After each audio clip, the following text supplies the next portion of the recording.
Hey everybody, welcome back to the channel, back with another episode of Daily Palantir. Now, I had an entire episode planned. I was going to talk about a bunch of things. I'm going to wait till tomorrow to release that episode, and instead, I'm going to give you guys this. Some of you guys have probably not seen this. An interview slash debate slash discussion just came out for 40 minutes with Karp and Axel Springer. They talked about far-right movements. They talked about challenges facing democracy. They talked about large-scale technology and protests that's going on. They talked about a lot of stuff.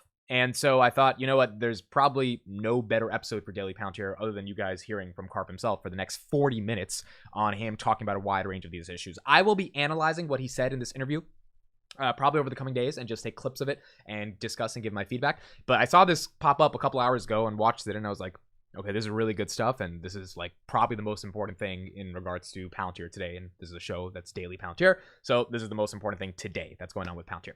So we'll be back tomorrow where we actually go through news and stuff like that, but we got 40 more minutes from Karp. We had him at the Axios Summit, we had him on CNBC last week, and now we got a fresh new one. Here's Karp. Enjoy it. Let me know what you thought about what he had to say in the comments, and we'll be analyzing all of it tomorrow. So, gentlemen, a very warm welcome from my side. I'm very happy to have you here. Let's talk immediately about everything that is right now. I think a lot of us, we have to handle, and I think we are thinking about it. People seem to be disturbed. There's turmoil in the world. And I would like to start by the events that happened last weekend here in Germany. We've seen almost 1 million people taking to the streets to protest far-right extremism, far-right parties. What is your take on that? What are your thoughts on that, Alex? Well, I mean, actually, maybe we should let Matthias go first since I'm not living here. But I guess I have the advantage of being somewhat of an outsider. But the disadvantage, across the West, we have rising successful right-wing movements, and they're much more successful than people would have thought. And I think and I spent a lot of my life and my products finding ways to weaken these movements by adding real value. I think so I'm very in support of protesting against the far right. I think it would be a brand and societal disaster for Europe if all of Europe was run by the far right. One of the things, since we're in Germany, that I really treasure about the German education was that you always went as deep to the root cause as possible. And I think one of the things that we who are progressive or enlightened have messed up both in America and in Europe is we need to simultaneously attack the far right and also accept that some of the things that they're saying need to be addressed as real issues. If you call having a border racism, and you cannot talk about the immigration concerns in Germany, if every single statistic has to be reread so that it cannot be negative in a way that is not conformant with the way we at the universities are taught to think, you are just empowering the far right. So I believe you have to simultaneously fight the far right, but then say, we're going to make the society healthier, wealthier, fairer, and more honest. So in America, I've been a large supporter of Democrats. I've been telling Democrats for years, if we do not fix the border, we will lose every election. And Denmark is an exception in Europe where they went to the left, took over the party of some of the principles of the right, have done it more gently, and is very successfully run. We have to accept that sometimes the right is right about some issues, not in the way they're framing it. So to successfully stop right-wing movements, which are indisputably winning. But if the election were tomorrow in America, Trump would win, and not by a little. So that's basically, you have to fix the problems, you have to take responsibility for fixing the problems. That means the society has to work better. And you have to get rid of this inability to accept that some issues are legitimate just because they're unpleasant.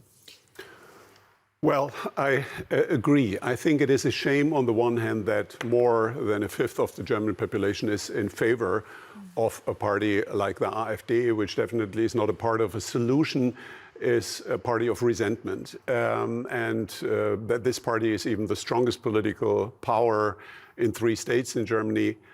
It's a shame, yes, but it's also a symptom. It's a symptom that topics that people really care about are not taken seriously by the leading parties, and that people are disappointed by dysfunctional elements of the present government. And here, three topics are most important.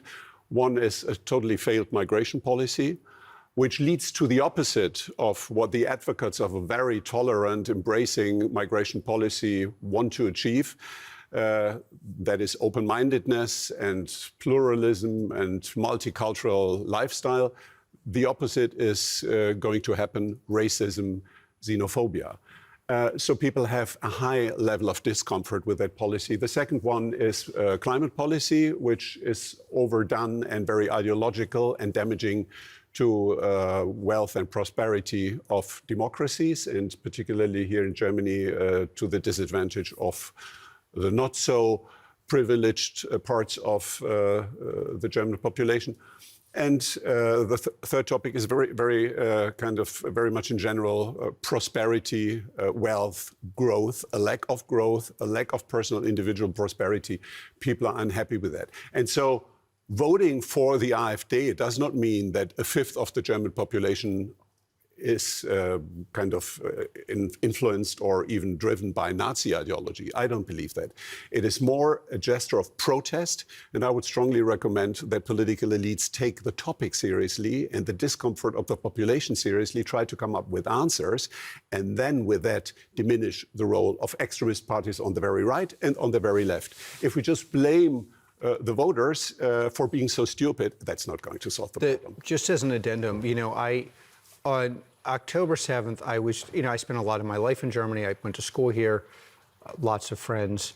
I, for the last 5 years, been very, very frustrated by almost everything that's happened in Germany. It's hard to understand the immigration policy. It's hard to understand the energy policy. In America, while we've been too politically correct, most Americans who are saying these things don't even believe them, and that has some advantages. Whereas in Germany, people actually believe some of this stuff, and then you can't really compromise. But I think, to Matthias's point, but then Germany is also somehow has this enormous integrity, which you see in issues around anti-Semitism, that it's really important that we get, those of us who care about Germany, get Germany to work. It is the motor of Europe. It is the second most important economy in the West by far. It has been the home of almost, not all philosophical movements that are relevant, but many, almost all developments in metallics, the birthplace of theoretical physics, the birthplace of people who built most of the people who built the bomb, which may not be popular in Germany, but was really important for fighting fascism. It is the birthplace of certain kinds of ethical frameworks. And I believe that's the reason why Germany has had so much integrity on the issue of anti-Semitism and Israel compared to any other country besides America. It's really a shining star. The two issues that I think for me are decisive are, why doesn't Germany have a tech scene that is comparable to America's? Because we forget this, but before the war, Germany had the tech scene in every area. Like before the war, it wouldn't be uncommon to speak German. If you were a physicist, you learned German. If you were in literature, you learned German. If you were in films, you learned German. So it needs, there's a real issue there. And the second issue is, how do you get the German public to believe that there's a GDP story, which I think no one believes. Like, in America, we have the problem that we wonder that all the GDP will fall to people like me. But Alex, let me get back to anti-Semitism. You said rightly that the German government is very clear about anti-Semitism, and there's no question, almost across all political parties, there is this consensus, it should never happen again, and so on. Nevertheless, if we take some concrete facts, we should not be too complacent about it. I mean, the news of yesterday that the Berlin government withdrew a decision that if you want to take state money for cultural projects as an artist, you have to basically sign an anti-Semitism clause that you are not supportive of anti-Semitism. why was that withdrawn? I just cannot believe it. I mean, there was a wave of opposition against that clause, which is, I mean, not something very unusual, I would say. It should be a given in Germany. It should be a natural instinct that you are, particularly as an artist, as an intellectual, as a sensitive person, that you are against anti-Semitism. But suddenly there was a counter wave of opposition, and artists said, no, we cannot sign that. That's a limitation of freedom of expression. I mean, how do we define freedom of expression? That we want to be able to advocate racism and anti-Semitism in Germany again? I don't think so. And I thought that a government like in Berlin should also stay firm if there is some opposition in the cultural scene. But they didn't. They withdrew it. I find it pretty scandalous. And I think we cannot allow ourselves the smallest degree of complacency in that context. It's great that there are millions on the street against the far right, but I would also feel a little happier if there are also millions on the street against anti-Semitism. Well, and I don't see that. Of course, things could be better, and I'm very proud that we are friends and that you're helping to make things better in Germany. I do think from an outside perspective, though, Germany and America, the shining star here. And we should make our shining star even brighter. The question is, to whom do you compare? That's right. I think there is a potential alliance that between America and Germany on lots of issues. The fascinating thing about anti-Semitism in general is that it basically is a metaphor for, you know, the famous Disraeli quote, God doeth unto nations as nations doeth unto Jews. It's, look, you show me rates of anti-Semitism, I'll show you the health of your culture. And it's very hard. When I used to be a social scientist of kinds, and it's actually very hard to measure the trajectory of a culture 10, 15, 20 years out. You could do it based on wealth, but it's hard to measure wealth. Wealthy people tend to discount their wealth. But you can do it on this. And to this point, yes, Germany could be better. But I would say the business elite of Germany, the ones I know, are pretty unified that Germany cannot afford anti-Semitism. I totally agree. I'm really proud of that. There was this initiative of German business leaders when they did this advertising campaign, Never Ever Again is Now. That was the headline of that campaign, where they basically said, let's not talk only about history should never repeat, let anti-Semitism never let happen again. They said, this is happening now and we have to stand up against it. So there was a very clear sign. You are right, Germany may be better than other countries. I'm also worried that anti-Semitism seems to become almost a generational phenomenon. And this is definitely not a European or a German speciality. In America, I was shocked by two surveys, by two polls, one of the Harvard University, where 51% of the Americans under 24 said that they think the attack of Hamas was justified. Can you imagine? They did not say, we are supportive of Palestinians or their human rights. No, they said the attacks of Hamas were justified. And the second poll of The Economist asked also Americans of different age cohorts, and the younger ones, Americans below 30, 20% of them said they think the Holocaust was a myth. Where are we? That a fifth of the American population, the biggest democracy in the world, thinks that the Holocaust is basically an invention, a myth. Unbelievable. And I think we have to deal with that. We have to discuss the role of social media, what TikTok does in that context as the most powerful propaganda instrument. I think it really develops a level of danger that can undermine democracies. And you are absolutely right, Alex. It is not about anti-Semitism for altruistic reasons only. It is about us. It is about our lifestyle. It's about freedom. It's about freedom of expression. And it's about diversity and a lifestyle that we all enjoy. And that is under attack these days. You're both very outspoken. You're both in a position where you can allow yourself to be very outspoken. When you look around fellow CEOs, not only on the national grounds here in Germany, like internationally, what do you see? Are you happy with the conversations you are having right now when it comes to these topics, anti-Semitism, the state of the world? I think CEOs are definitely doing much better these days than the cultural elites. I'm totally disappointed by the artists who have always been so close to my heart because I was counting on their human instincts.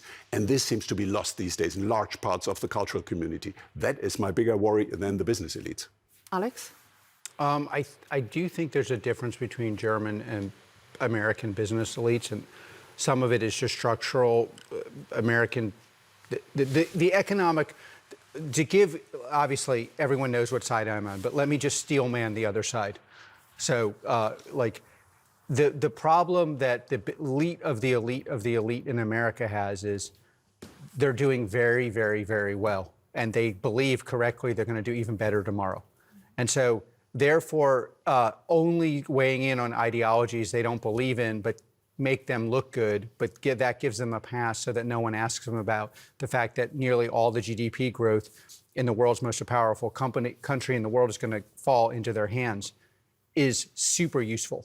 And so there's a reason why the business elite, particularly in Silicon Valley, gloms onto ideologies that they know make no sense, but allow them to productize the user and then simultaneously give them a path towards monetization where they're morally free. And that's why you hear lots of people speaking out on issues that they clearly do not believe in, and silence on issues that they do probably believe in. The German situation is a little different, steel manning it, because German business leaders are not super optimistic about their future. I think that's kind of obvious. And I would say, interestingly, are more courageous than often cultural leaders here, which is surprising. It wasn't that way when I lived in Germany, with notable exceptions. But obviously, I believe that this is a societal problem. I also believe it's going to get much, much worse because just one note on the stats you gave, it's really upsetting the level of ignorance among the youth, but it's also the case that if you disambiguated this into people who are going to do well in this economy, I think you would find very different stats. If you took people who are quantitative, very high performing, I think their views are likely to be very similar to ours. And that's going to be a huge problem in America because you're going to have a swath of people making all the money who are more rational on these issues, and the people who are studying humanities and are not likely to do as well in general. I studied humanities, you studied humanities, we've done very well. But so I think there's just this, it's like that. And what worries me about America is that, for example, the venture community that I've largely viewed as evil my whole life, I'm now very aligned with. And why am I aligned with them? Because they believe in outperformance. If you believe in outperformance, you are very likely to want to measure things exactly. You're very, very likely, but not always likely to say, I accept that some people will do better. You're very likely to be very resistant to anti-Semitism and all of these regressive ideologies. I'm very much in line with your analysis of this widening gap between those who enjoy fast-growing wealth and those who are left behind. But in a way, to inject a slightly more optimistic note on that topic, I think what we are currently experiencing globally may be a very healthy wake-up call for business leaders and with that for democracy as a whole. I mean, democracy is under attack, that's very clear. Democracy is under attack by anti-Semitism, democracy is under attack in Ukraine from Russia, democracy is under attack in Israel by Hamas and other terrorist forces. Democracy is under attack by China, which is among the mentioned, the most dangerous one and the biggest one and the most powerful one. So democracy is under attack. And business leaders tend to think in this kind of spirit of Milton Friedman's famous saying, the purpose of business is business, that they don't have to deal with politics as long as they can do their business alone. And that is over. It has been proven that business has never been so political as these days. Everything that a business leader decides has a political impact. Energy dependency on Russian gas, business decision, high political impact. Subsidizing and funding and doing business with countries who are basically funding terrorists in order to destroy Israel, highly political, China, and so on. So in a way, I think that what we are experiencing these days is a wake-up call where more and more business leaders understand that if we want to keep the ecosystem in which we operate, democracy, freedom, free market economy, we have to make decisions. But just two caveats, since it's always good to kind of spar with people you largely agree with. I think democracy is also under attack because our elites have been telling lies and half-lies about things, because the institutions very much underperform, every institution, and certainly, and because people have figured out that they're getting not very much from their society, and therefore are trying to find anything that could work where people at least talk about some of the hard issues. The second point I would say is the problem for the American business leader is not that they haven't been political. It's that they're only political when it's easy. I think this is I do think this is different in Germany, where in Germany, the real thing is business leaders are, please leave me alone to make money. And actually, I'm very sympathetic. It's not my position. It's not yours. I don't want it to be but I'm sympathetic with that position. If your position has been, please leave me alone, I want to make money, I'll work with anyone. But the average business leader in America, you know them better than I do in many ways. It's been, let me talk about frogs being annihilated in the Amazon. Let me talk about the color blue being bigotry. And all of a sudden you have this societal issue of our generation and it's complete silence. But on the first issue, I think we could eradicate extremes on the left and on the right by simply saying, we are going to raise the standard of living for everyone in our country. And this is how we're going to do it. We are going to have borders. We are going to be honest about what it means to have who we want, who we don't want. We are going to piss off both sides. And I think if we did that and delivered, in my view, we also in America need to spend much more on software in the military to scare our adversaries. There we're very aligned. That actually could work. Gentlemen, I would like to draw a bit more of attention to the situation in Israel. All three of us here at this table have been there. I was sent there by my boss for coverage. You visited with the whole board of your company. We've been, I think, to the same attacked kibbutz, the Kfar Aza. You've been there. You met the highest-ranking politicians there. Please share your impressions of Israeli society coping with the aftermath of these attacks. I have a very short one, and that was when I was sitting in the plane to fly back. A friend asked me, how was it in Israel? And I wrote back to him and said, I think I'm going to emigrate to Israel, because if Israel is at war, the sentiment and the spirit is still more uplifting than in Germany at peace. So I was totally surprised how across all political parties and opinions, how in a way positive, of course, also to a certain degree self-confident. The spirit was in the idea of, we gotta win this war in order to defend the right of existence of this country, in order to defend our lifestyle, but we do it with the instruments of democracy, and we do not basically fall into the trap of copying the methods of our enemies. And I think that is the most important thing in order to keep the credibility of Israel as an imperfect democracy where the rule of law still applies. Mm-hmm. Very similar impressions. I think, look, there's nothing good about October 7th, but I do think the obvious, if you're going to hold Israel, it's a question of should it be a double standard, a quadruple standard, 10x the standard? Like the reaction of anti-Israel protesters and organizations and countries bringing absurd claims is so extreme that both inside and outside Israel, I think if you're going to hold Israel to a standard that's twice as high, people will be like, okay. But it's now like there is no other world power that, including what I view as almost the holy country of America, that would react any other way but worse to these situations. That's just a baseline fact. Like if this happened to Russia, China, I don't know what happened. I have a rough sense of what would happen to America, and we're a deeply humane, deeply fair. I think America's been a beacon of light to the world with some notable flaws. So you're holding them to, but this has had a unification effect, not just inside, but outside of Israel.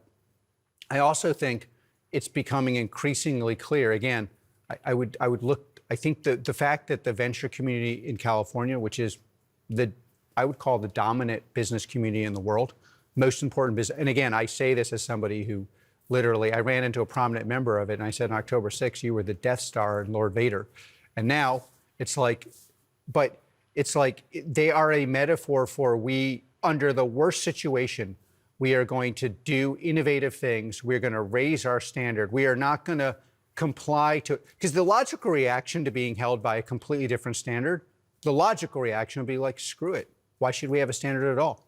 That's honestly the way every other country in the world would react to this. It's like they don't. They don't. Yeah. And so it's like and you're deceiving yourself if you don't think every other country in the world would react like that. And the reason why people deceive themselves is it is actually a massive bug for most people who hate Israel that they don't. It's like they hold themselves to a higher standard. The military is held to a higher standard. The standard being what would any other country would do, not what somebody at a foundation that's never done anything in the world. By the way, a foundation whose policies have never run an institution that ever worked. So if you have to judge them by the society has gone from being a desert to, they have 60% GDP growth over the last 30 years. France has 30%. And this is basically in one section of Israel. So they have the second best tech scene in the world. So it's like, and that really pisses people off. But I think it would be better for the world just to agree, we're going to have a 2x standard. But we're actually going to enforce the 2x standard. Yes, of course, it's not going to be 1x. But I do think the thing I told Israelis, and the thing that I've seen started to happen is, there are a lot of people, again, the most functional parts of the world, again, places I've not been aligned with are like, yes, but we need societies and institutions to work, not work in the theory of some academic playbook run by people who've literally destroyed everything they've touched, but by people who've done things that are very hard under the harshest conditions. And so that's what I thought.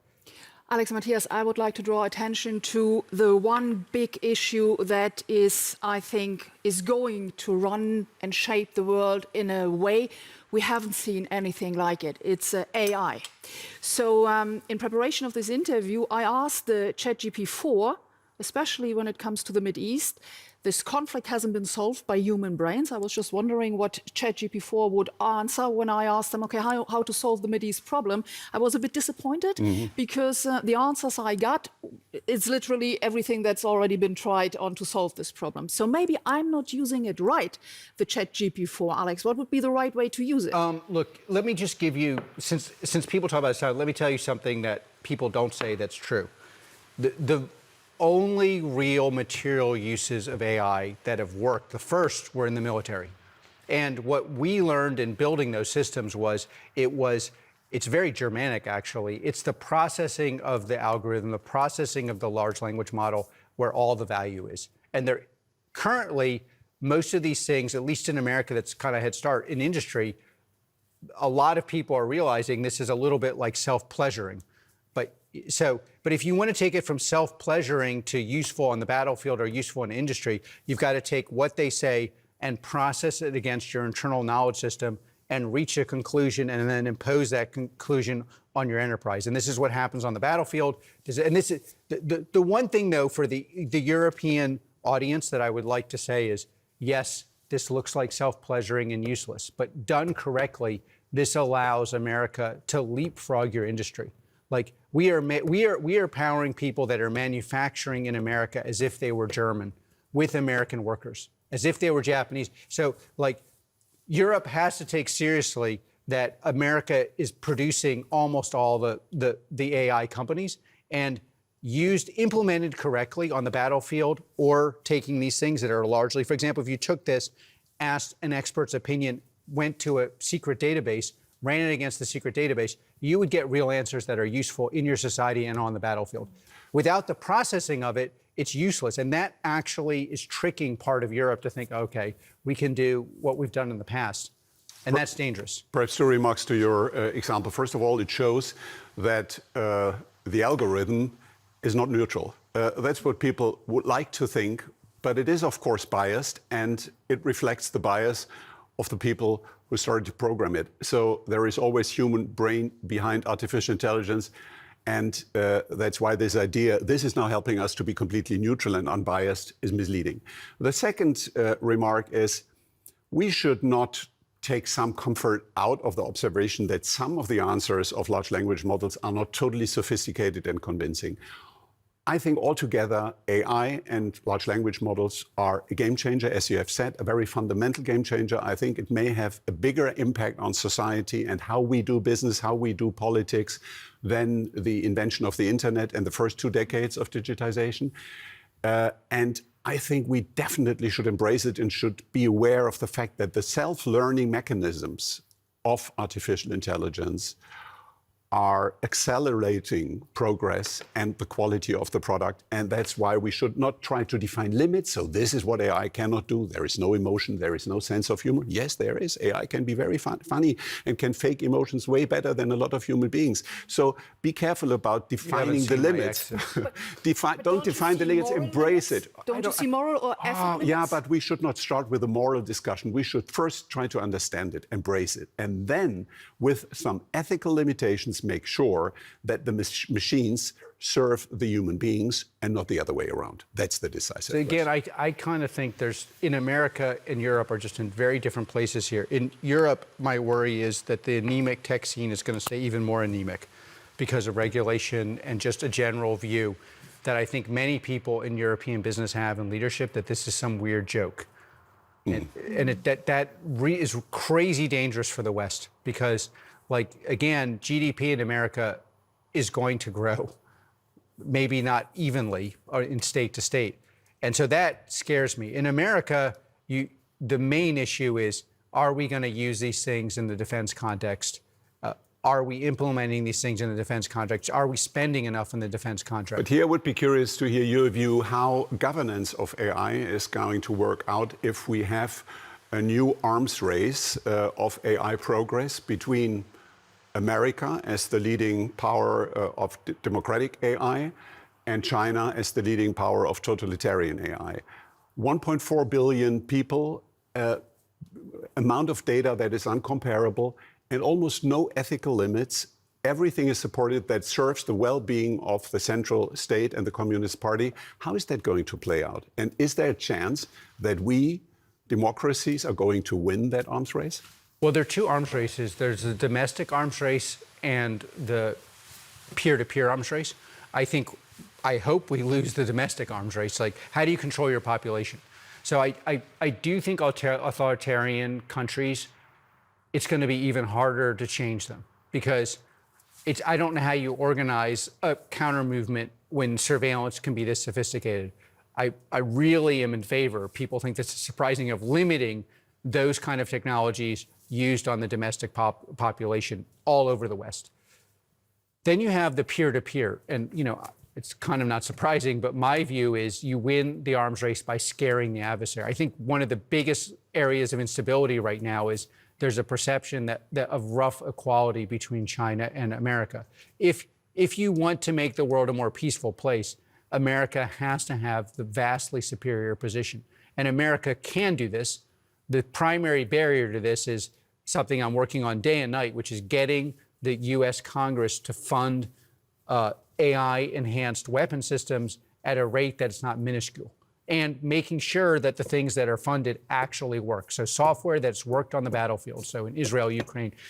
But again, in broad strokes, let us hope we lose the internal surveillance race because, like, there is no room for privacy. You could literally take away everyone's minuscule privacy. Honestly, with these kind of tools, you could take away someone's internal privacy because you will know better what they're going to do than what they think they're going to do. Alex, is this what you were thinking about when you said in an interview with Bloomberg colleagues a couple of weeks ago, and I cite you here, we are offering things, your company, that are so powerful that in reality, I'm not even sure we should sell that to some of our clients?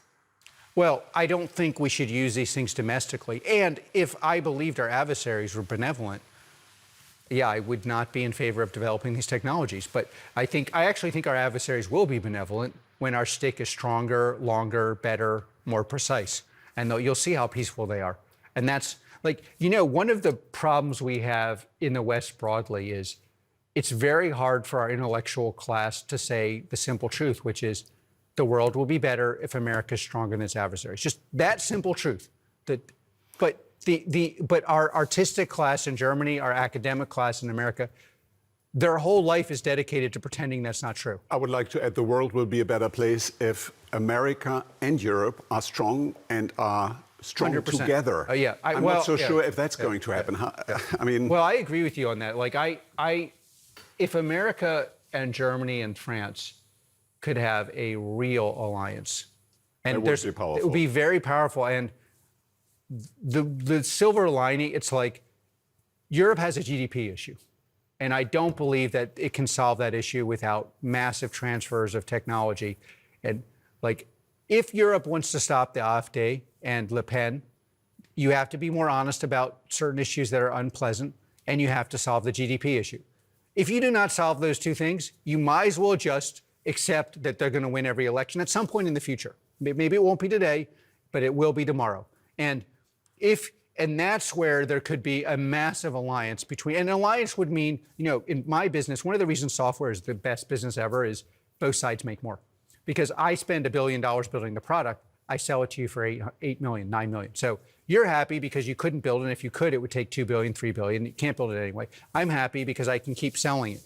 And that's the kind of an economic alliance. Like, for example, on the military side, there are things that we've built that you could build on top of, around doesn't have to all be Palantir. But like, there should be some way where you could transfer this, and then the local industry could build next to it, above it, below it.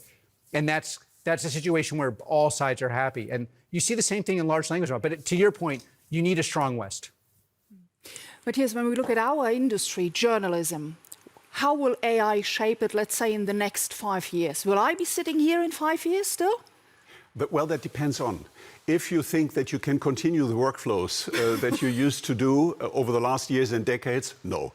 If you really are curious and use the opportunities that large language models and AI provide in order to get a better journalist, then you can focus and allocate much more of your time on what you are doing anyway, and that is investigate news. Try to find out something new, observe something out there that other people and even the algorithm doesn't see.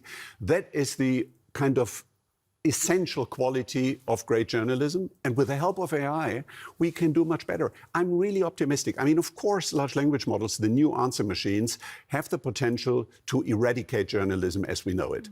And then we will be all out of business. But I think the opportunity is way bigger, that it helps us to get rid of all the boring stuff of our workflows, focus on the exciting stuff, and with that make journalism better, more relevant, and more authentic, and with that more impactful in society. I truly think the opportunity is there. So let's not develop that kind of cultural pessimism and say AI is killing jobs and so on. Yes, it is, but it is also going to create new jobs.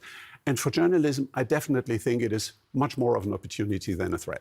Gentlemen, last question for this round. There is, as I said in the very beginning of this interview talk, a lot of turmoil going on in the whole world. What is it that gives you hope when you look at it? Do you see somewhere, I don't know, a little bit of sunshine, a little bit of hope that things could develop into a more peaceful, into a better future? Common sense.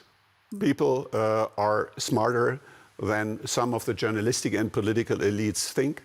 And I believe in common sense and in the kind of self-correcting mechanisms of the open society model. GDP growth in America is going to really outperform. And if we can keep our country remotely sane politically, that leaves a bridge to build a Western alliance. And then you could have a very different world. And actually, to the earlier point, I think that the basically adversaries to the West and what I would call everything good have so overshot the mark. They have just no credibility. The arguments are not sustainable.